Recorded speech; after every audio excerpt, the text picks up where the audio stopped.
Higher and middle education has been a major focus. So we have three interesting schemes, that is RUSA, RMSA and MUSK. So let's understand these one by one. The first is the Rashtriya Madhyamik Shiksha Abhiyan, which is also known as RMSA. Now as the name suggests, this is Madhyamik. So it focuses on universalizing secondary education, 100% gross enrollment ratio to be achieved by the year 2020, and the parent teacher ratio, the teacher student ratio should be there as 1 is to 30. So that is again very important. The next is development of numerous infrastructural facilities. Now these talks about encouraging development of laboratories, residential hostels mainly for students and even for teachers if they are posted in remote areas.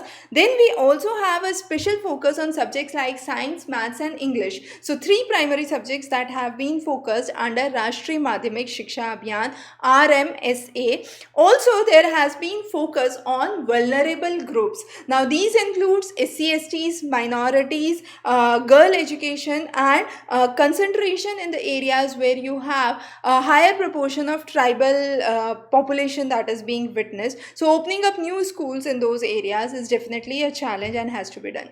The next is, so this was about the Madhyamik Shiksha. Coming on to Uchitar. Uchitar means higher education. So basic Hindi words, if you are able to understand those very well. Also there have been times where direct questions on the acronyms have been asked. So what is RUSA? So it's Rashtriya Uchitar Shiksha Abhiyan. Okay.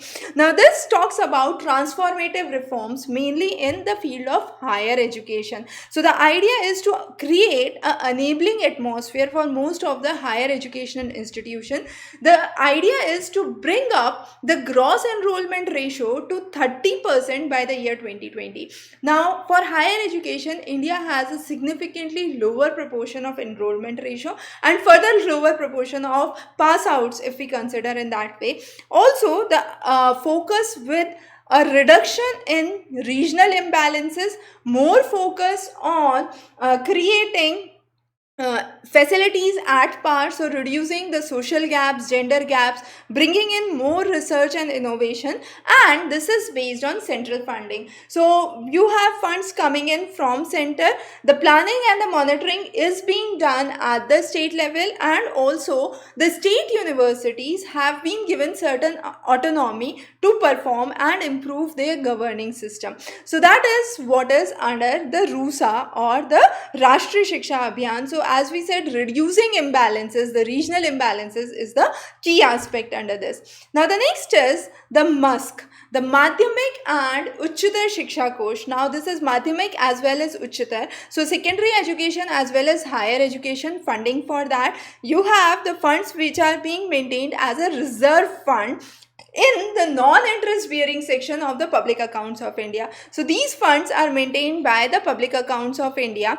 Now again, the funding, all the proceeds would go, as the name suggests, to either secondary education or higher education setup in India. All the central taxes would have 1% central cess that would be applicable and going into the MUSK fund. Now, how does this happen? Initially, all of these secondary and higher education institutions would receive a basic gross budgetary support. Once that gross budgetary support is exhausted, it is no more, the monies from the MUSK or the Madhyamik and Uchchatar Shiksha Kosh would be used for the development.